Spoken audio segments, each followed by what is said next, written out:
Hey, everybody, welcome back. Craig Shoup here with George Thomas, our Akron Beacon Journal film critic. George, it's been a while.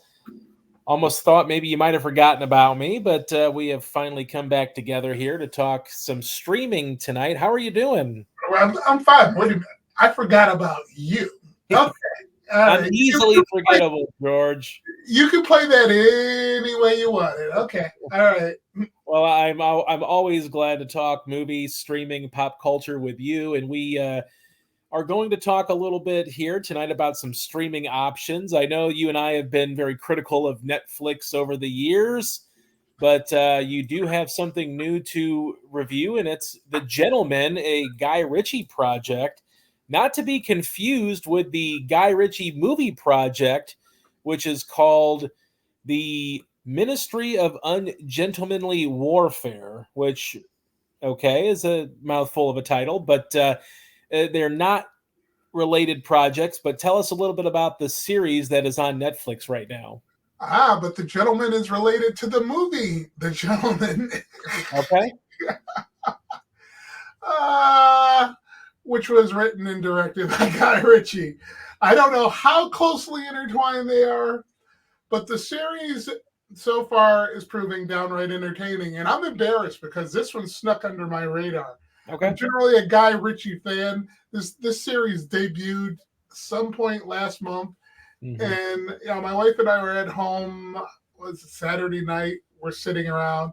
I don't do this very often, but I'm like, okay, let's skim through Netflix and see what's there because they don't have any IP that belongs to them, so anything that's there is probably something you've never really heard about, unless Right. it's something they've licensed from somebody else.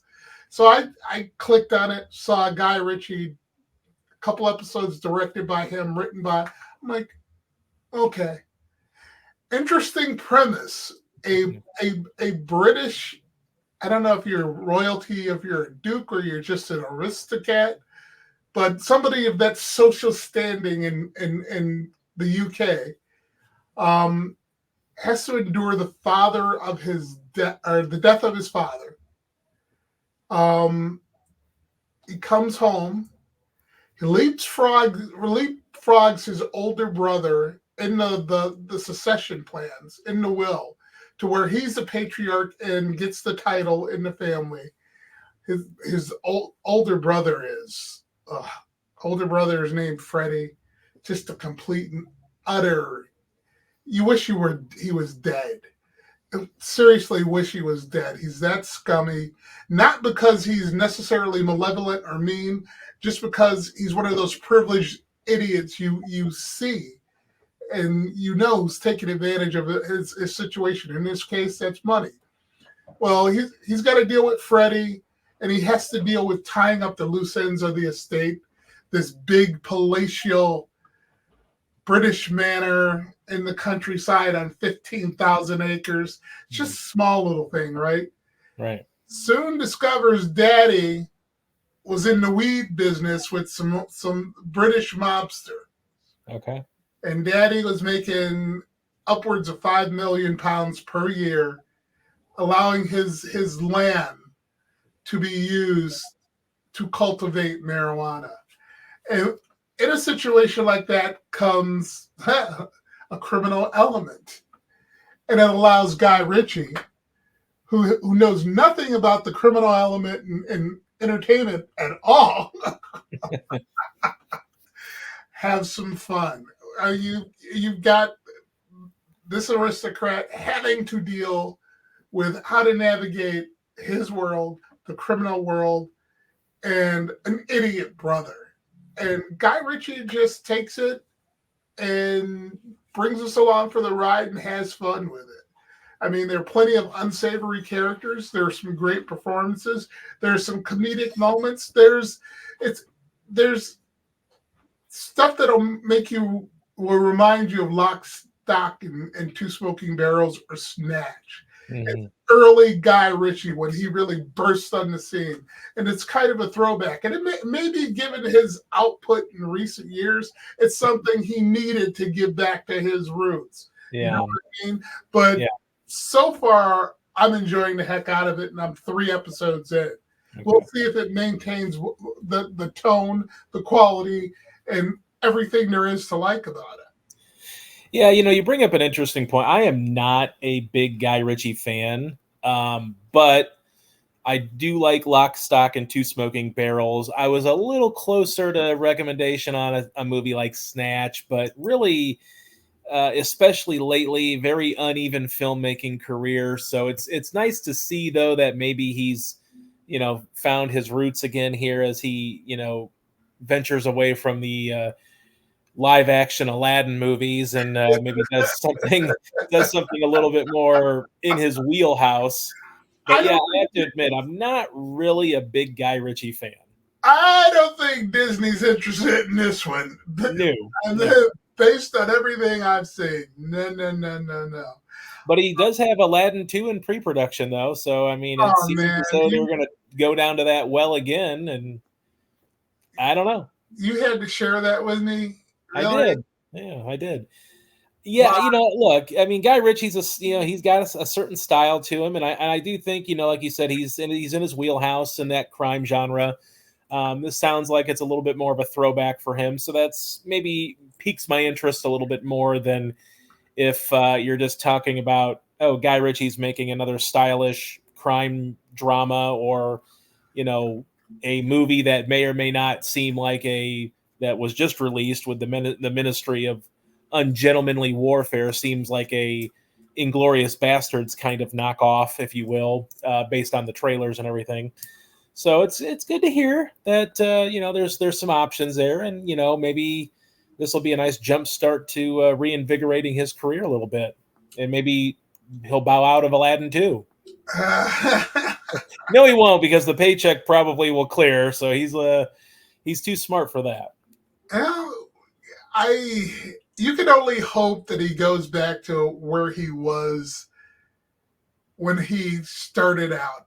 I mean, his films were interesting. They exposed without knowing what the British underbelly was like, but Yeah, you have to imagine he exposed something of British criminal culture we probably never would have seen otherwise, right. in some form or fashion, and that has that in spades here, and what I like about it is along the way the lead character here, the aristocrat Eddie is basically getting schooled in another way of life, and Theo James, and I don't know if you remember him. Um, He was on the White Lotus, was he? I'll the see. last season of the White Lotus, but he was playing an American character. Okay, see, I remember him. I recognize the face, and I remembered him from the god awful Divergent series of films. Oh yeah, yeah, I didn't yeah. remember his name, but I remembered the face. Right. And he gets a chance to showcase his skills a little bit. Yeah. So it's something you definitely appreciate. Okay. And how many episodes have you gotten through so far? I've gotten through 3, and I'm sure I'll be knocking out a healthy portion this weekend. Okay.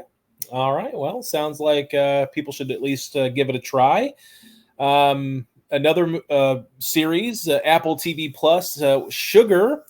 Now, this is a Colin Farrell starring vehicle. Obviously, he's going to be pretty busy with The Penguin coming out later this year. Tell us about Sugar. It's difficult to. Well, it is difficult to describe, but it's not. Okay. You a Bogey fan? Yeah. Oh, yeah. All right. Think of it as modern 21st century film noir. Okay. In color mostly, and it's very moody, dark sense of humor, just generally dark. And Colin Farrell plays an LA detective private detective looking for a movie producer's daughter. And you could tell there is a entire compelling backstory to the character. You're never quite sure what it is. And I'll be honest, they give away a little bit of it more than a little bit in the third episode. But what makes this work, two things. Colin Farrell is great. I mean, he's not what you would expect from Colin Farrell, which is, if you're an actor, I guess it's always a good thing. Totally not what you're he's vulnerable, dangerous, compassionate, yet you don't mess with him. The character is what drives it. The character is extremely interesting. Now, what the creator, and I don't know the creators Protosevich. I don't know if I pronounced that name right, but what's interesting is he will juxtapose classic film clips at certain elements during the narrative, linking the story that way to moments in film. Mm-hmm. So it's very meta, it's very compelling, and it's basically hypnotic. And I can't recommend it highly enough. I don't know what other kind of reviews it's getting. I haven't bothered to pay attention because this is stuff I just started. I saw commercials for sugar. And I just thought I'd give it a shot, and I'm not regretting it at all. Yeah, I've heard good things overall. So you're definitely in the same boat as a lot of other critics that I've seen that have taken it on. That Colin Farrell, I think he's always kind of got a bad rap, maybe for. He is a very good actor, and a lot of times I think it's about the projects that he's been in. And even though I am probably one of the few Daredevil fans out there, I get why people weren't fans of that movie, or maybe not fans of his over-the-top villain performances, Bullseye. But I think there are times where he gets a little sort of a bad rap as not being an actor, but he's a guy that can act. He's proven it in several movies. He was fantastic in Bruges. I mean, this is a guy that can certainly go toe-to-toe with the greats out there if you give him the right material. Well, see, he's also one of those pretty boys. I mean, we've had the pretty boy conversation. And then, yeah. I mean, you're a pretty boy, you don't get taken seriously. And I think that's been part of his problem. But you're right. Yeah. And I'm sorry. I and it's primarily because of all the makeup that you forget he's there. But he's a hell of a penguin. He's a hell of an Oswald Cobblepot in the Batman. He really is. And it's like, you forget he's in there, period. Yeah. I mean, so, yeah, he's one of those underrated guys who deserves all the praise he can get. And hopefully this, you shouldn't have to raise Colin Farrell's profile, but right. Hopefully this begets him more respect. That's the best way to put it. Yeah.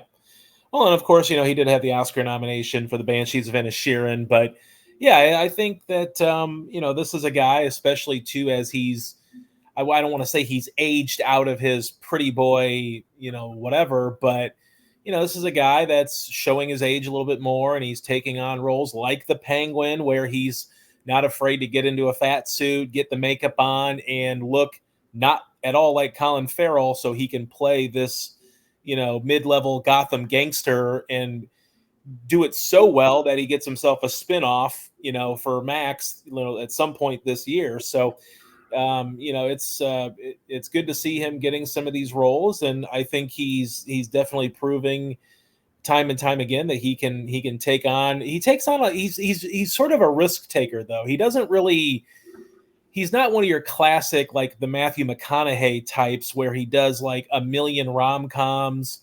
And then now he's just trying to find his footing in the dramatic role. This is a guy that's really been all over the place. I mean, he's started in a lot of big budget stuff, but then he's also taken on lesser roles and in meatier parts and in smaller parts alike. You know, I mean, this is a guy that's, you know, he's worked with Terrence Malick on the New World. This is a guy that's done a lot of different types of things, and he's taken chances, and he's not kind of pigeonholed himself into that one certain archetype of a character where he's just going to get by on his looks and charm, but he's actually proven he can act, and he's willing to take on big and small parts alike just to make sure that people are aware that he's got the talent to do so.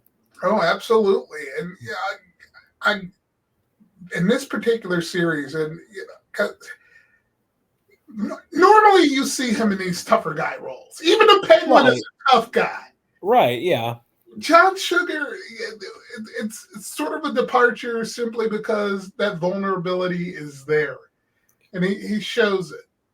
He shows it. So it's a role you appreciate. Yep. It's a performance you appreciate. Yep. Absolutely. Well, not a lot going on this week. Anything else that you're watching just for fun, or actually? This is before we started recording. This is the one I was trying to think of. What the heck have I been? Franklin. Okay, yeah. I was curious if you've seen anything with Franklin. I know, obviously, another Apple TV Plus. Maybe we can transition here. Michael Douglas, of course, one of the greats, taking on the starring role as Benjamin Franklin. Is this one worth people's time here on Apple TV Plus? You know, if I'm being blunt, to anyone but a history major or a history buff, it's going to be boring. Okay. It's not a lot of action per se as it relates to the American Revolution.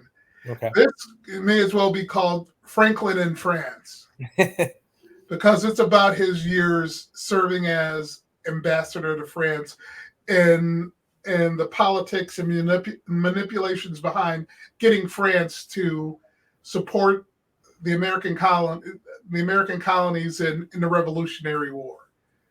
And for someone like me who loved,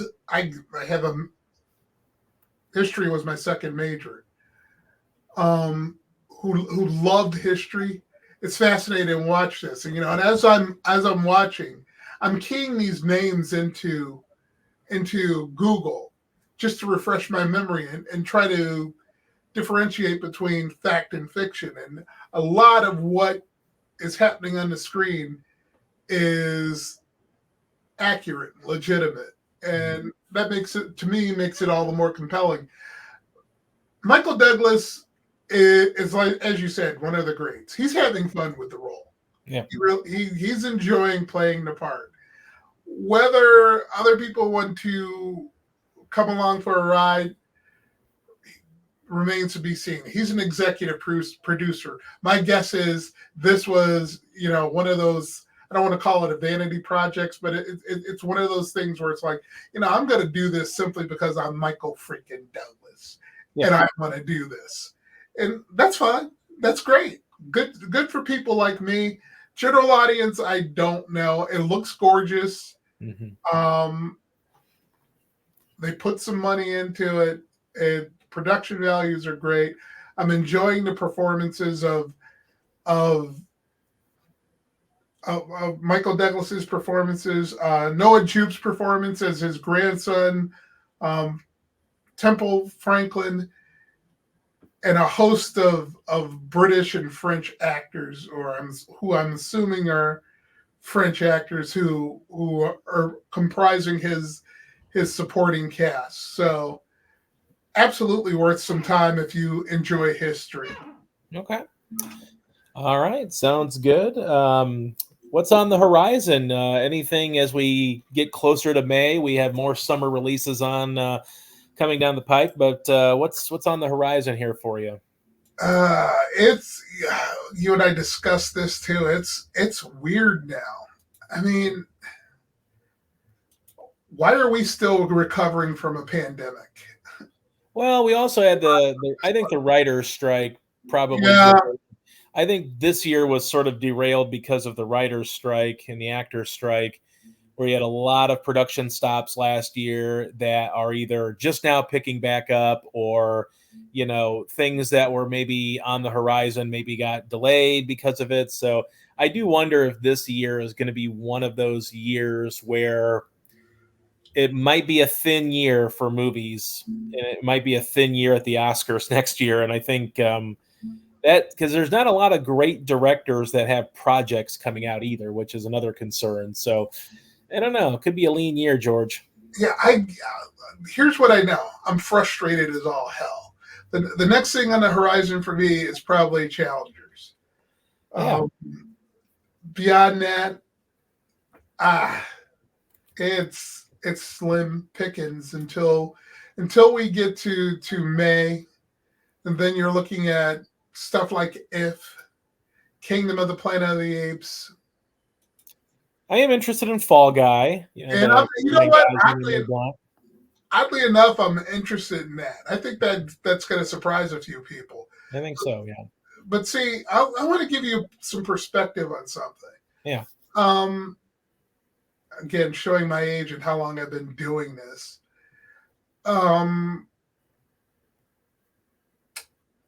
25 years ago, you could count on the studios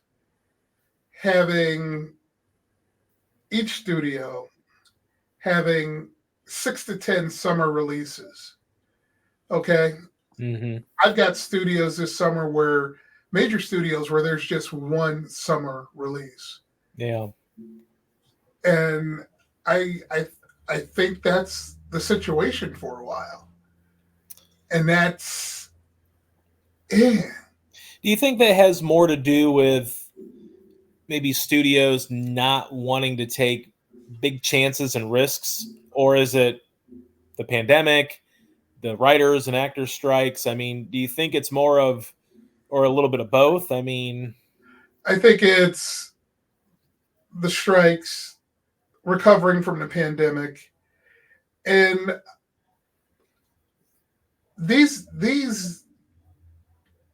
the brain trust in Hollywood are bound and determined to ram streaming down everyone's throat. I mean, I don't know how many services you have.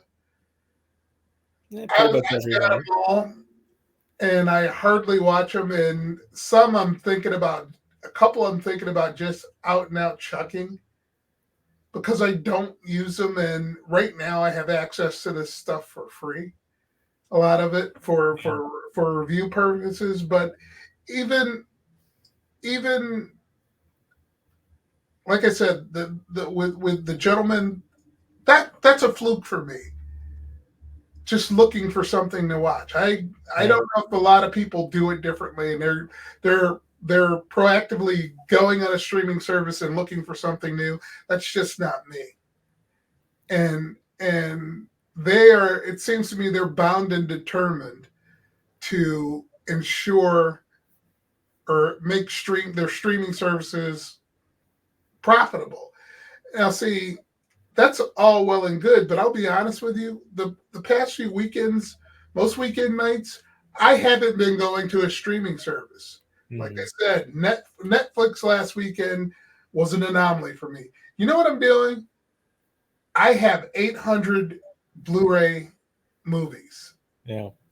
I'm going to a cabinet in my office area, and I'm just going through, asking myself, what am I in the mood for tonight?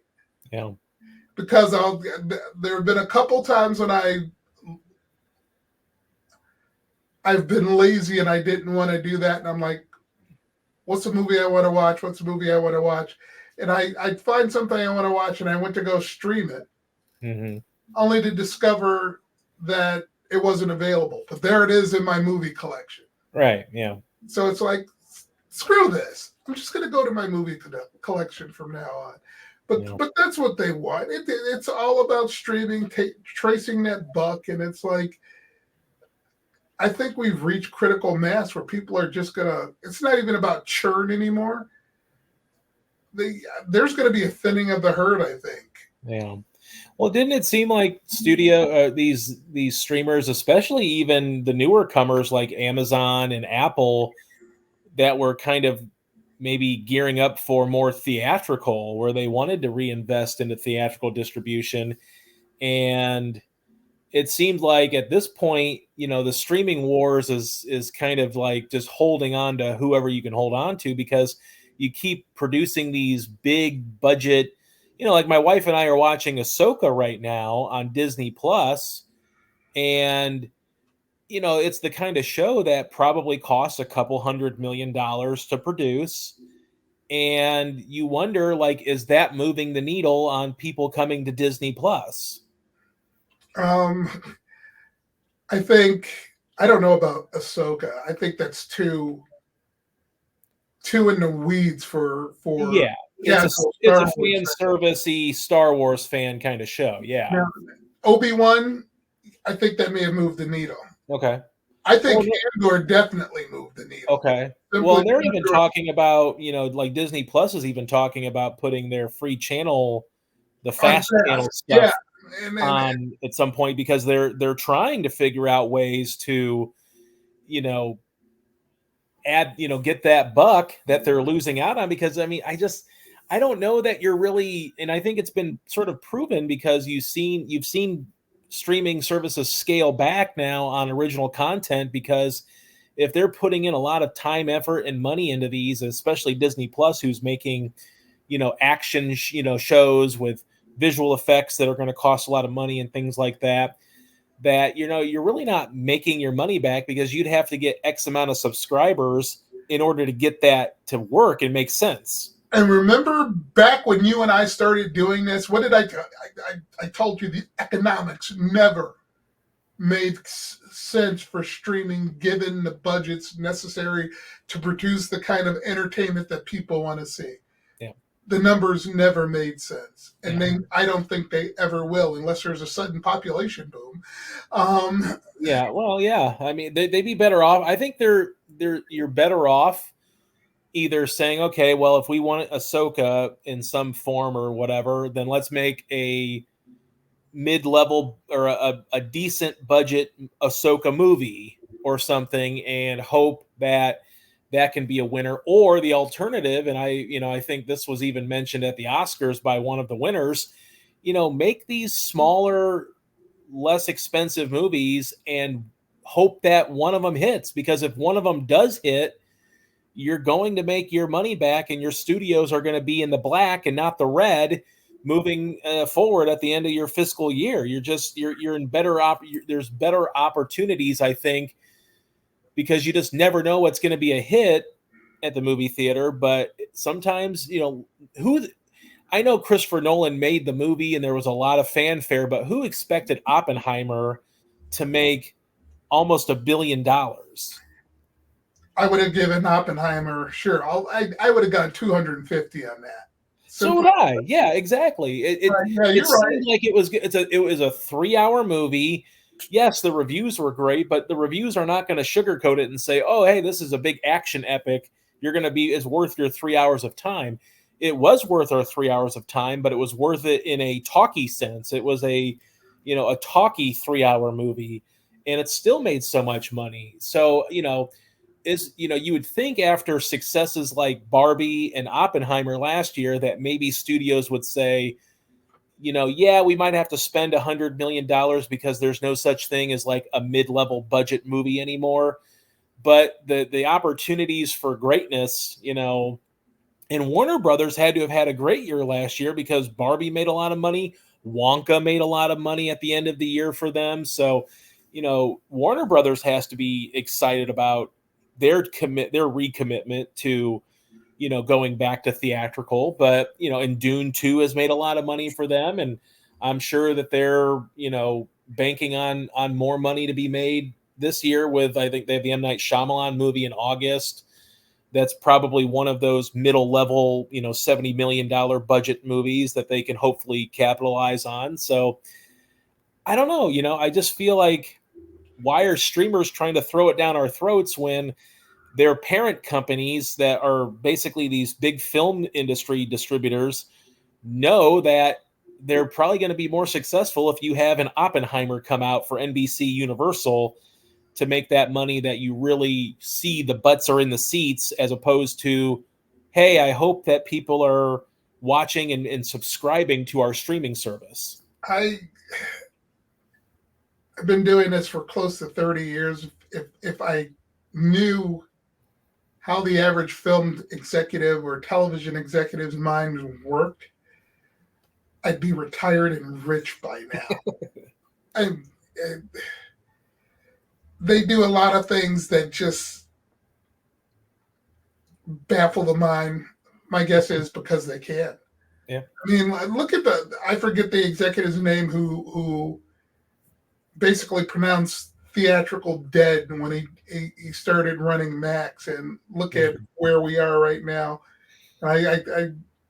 Yeah. You and I both saw that you're basically cutting out a significant revenue stream if that's what you do. Yeah. I can't figure those guys out. Jason Coar. I will never be able to figure those guys out. I'm done trying to figure them out. I'm to the point now where it is what it is. Yeah. Well, as always, George, great discussion. We'll hopefully be back next week, maybe with challengers, or at least maybe the following week we can update on that, because it was a movie that I was a little skeptical about. It was, it looked like, coming off of a lot of success, Guadagnino, the director, Luca Guadagnino, was primed for, a big hit maybe, and that's why he took the money and made this movie. But it's gotten great response from early critics at the festival circuit. So I'm kind of interested to see if this is more than just that, sort of looks like a Woody Allen Match Point knockoff almost, and maybe it's something a little bit better than that. Well, I take heart knowing that Zendaya, like I told you earlier, I'm probably not her demographic, but I take heart knowing that she wants to do serious work. That much I do understand about what she does. Yeah. So. And she was great in Dune too. I mean, she had a lot of emotional heft to her character, and I think maybe the spring release maybe threw me off more so, because you've got this Oscar pedigree with Guadagnino, and then you've got Zendaya's, a big star, and you think, like, why a springtime release for a guy that has made like an Oscar movie, an Oscar nominated movie, and Call Me by Your Name. So it kind of threw me off a little bit, but like I said, a lot of people are loving it. And I know that he has, if I'm not mistaken, he's got another movie coming out this year, which is maybe more of his, this is my Oscar movie for this year. But I think it's him, if I'm not mistaken. I could have sworn he was directing a movie with Daniel Craig, if I'm not mistaken. Yeah, let's see. Yeah, he is. Okay, yeah, Queer is the movie. It's Daniel Craig essentially plays this man who recounts his life in Mexico City, where he basically falls in love with a young man, essentially. So kind of maybe a Call Me by Your Name-esque type movie. So we'll see. But as always, George, you can follow George at by George Thomas on X, or whatever you want to call it, other social media platforms. Read him all the time in beaconjournal.com. George, as always, great talking to you. It's been too long, so I'm glad we could get back at it. And we will continue on with some big summer movies on the horizon. We hope. Well, the Fall Guys coming out, and Kingdom of the Planet of the Apes, and all these other movies, right? I mean, it's, the writer's strike didn't take out every movie, I guess. So we'll get to some movies this year. I guarantee. I just can't guarantee it's going to be a good year for movies, but we can always keep our fingers crossed. See, that's how I know it's not good. You're usually optimistic. There's no, like, when and I know Paul Thomas Anderson is shooting a movie right now with DiCaprio, and there was thought that maybe it could come out in 2024, and then it got pushed to 2025. And you just look at the current state, there is not like that pedigree director that's out there that has a project ready to go. And I think that's the concerning thing, is that when you look at a best director right now, even into the future of these, like, oh, that guy is making, or that girl's making a movie, there isn't one of those types of movies right now that's, releasing in that fall Oscar window. And hey, that might mean pretty good for Denis Villeneuve for Dune 2, maybe, because he might not have a whole lot of competition by the end of this year. Valid point. Yeah. All right, sir. All right. Take care of yourself, George. We will see you next time. All right.